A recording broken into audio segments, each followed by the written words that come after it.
Salut à toi, on se retrouve de nouveau donc, dans ma salle d'haltérophilie à Saint-Brévin-les-Pins pour cette fois aujourd'hui parler du front squat.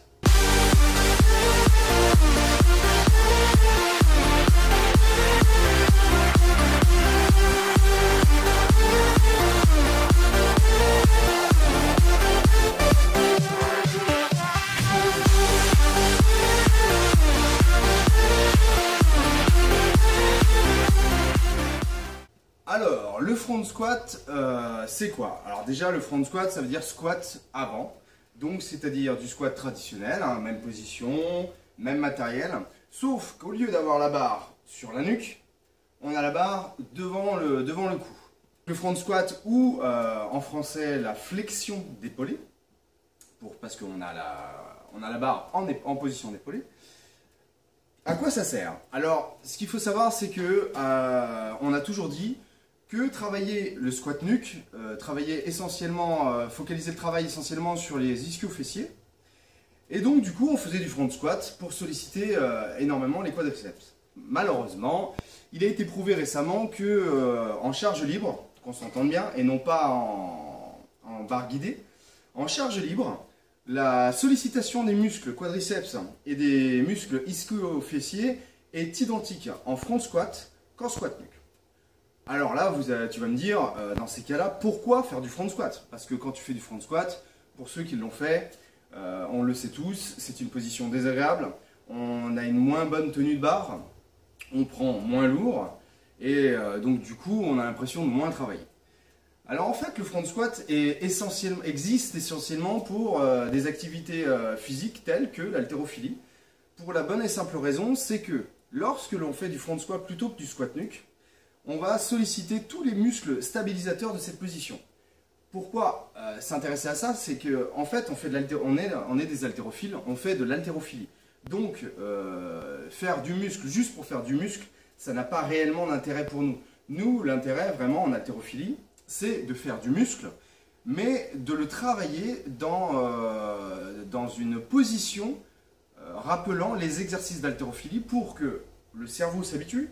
Parce que mémoriser un exercice et l'ancrer dans sa mémoire de manière instinctive, de manière à le pratiquer plus tard de manière instinctive, c'est un gain énorme parce que du coup on fait les gestes par réflexe et on n'a plus besoin de réfléchir. Et Dieu sait que lors d'une compétition d'haltérophilie c'est fini, la réflexion elle est terminée. Là il faut que ça vienne tout seul, il faut que ce soit instinctif, intuitif.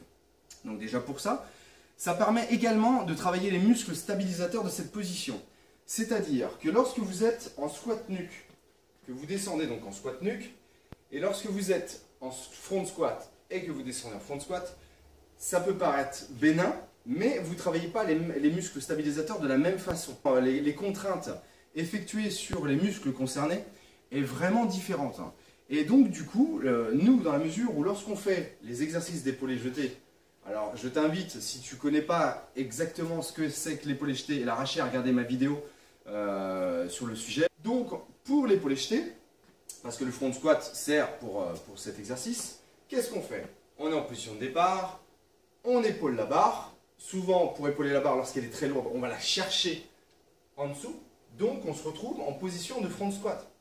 On remonte et on se prépare pour le jeter.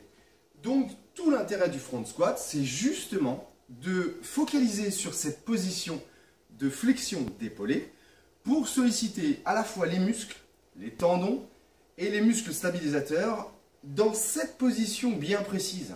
Parce que c'est cette position-là qui va nous servir pour l'épaulé jeté. Là, on va passer à la démonstration technique.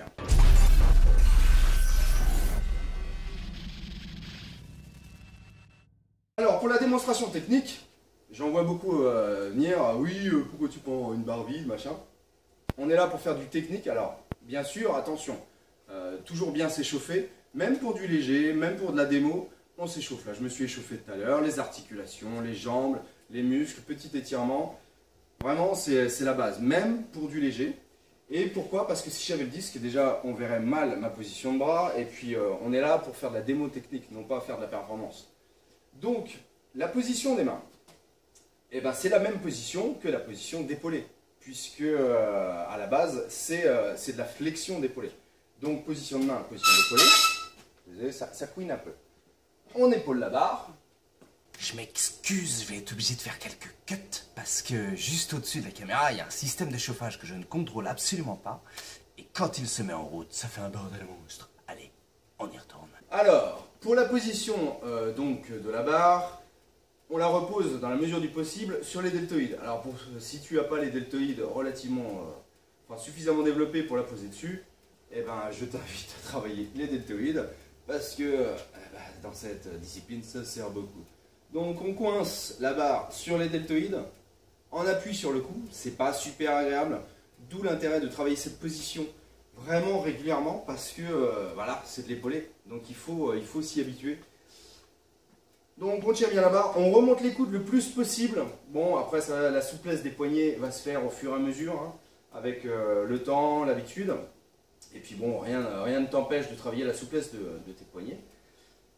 Position des pieds et des jambes en position de réception d'épaulé. Donc pareil, si tu ne connais pas la réception d'épaulé, je t'invite à aller voir la vidéo sur la démonstration technique épaulé jeté.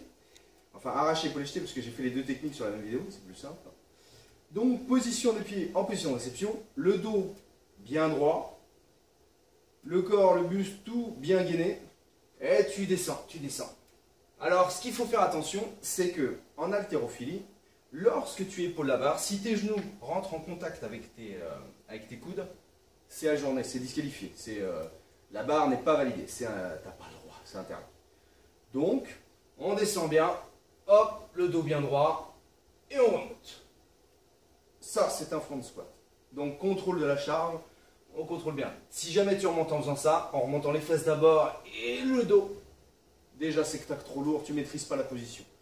Tu prends plus léger, ici on n'est pas là pour travailler l'ego. L'ego, il reste au vestiaire. Ici on est là pour faire de la technique propre, efficace, qui servira, et non pas pour se blesser. Alors après, si tu veux travailler, pour voir vraiment si tu as une position idéale, tu peux te mettre devant un support, un squat, bon, léger hein, bien sûr. Tu te mets devant, et tu squattes. Et bien évidemment, ton nez ne doit pas toucher le support à squat. C'est ce qui te montre que ta trajectoire est bonne. Hop, tu descends et tu remontes. Là, alors quand tu remontes, petite astuce hein, qui aide beaucoup, tu descends et quand tu remontes, tu regardes en l'air. Ça t'incite à remonter les coudes et à remonter la barre. Donc voilà pour le front squat. Il n'y a pas forcément plus à dire sur cet exercice parce que ça reste de la flexion, ça reste du squat. Alors moi ce que je fais par contre, pour vraiment pouvoir aussi taper très lourd, parce que c'est pareil, on a besoin de taper lourd pour solliciter les muscles efficacement, et maintenant qu'on le sait, qu'on soit en squat nuque ou en front squat, on sollicite autant les quadriceps que les ischio-fessiers. Moi ce que je fais, c'est que je fais ma session squat, donc flexion, en front squat. Je fais en règle générale 4 séries. Mes 4 séries de front squat, j'en peux plus. Je prends le plus lourd possible, bien évidemment, tout en restant dans l'optique d'avoir une technique propre, une exécution vraiment nickel, parce que cet exercice, pour se niquer le dos, il n'y a rien de tel. Si tu fais n'importe quoi et que tu prends trop lourd, c'est mort. Et une fois que j'ai fini mes séries, et ben, ce que je fais, c'est que je passe en squat nuque. Et donc, du coup, je sollicite les muscles à fond, parce que là, du coup, je suis plus confortable, j'ai plus de puissance, et donc je peux porter plus lourd. Donc voilà. Donc si ça t'a plu, n'hésite pas à mettre un petit pouce bleu, moi ça me motive. Et on se retrouve très prochainement pour de nouvelles vidéos techniques d'haltérophilie. Je te dis à très bientôt sur Haltérophyte.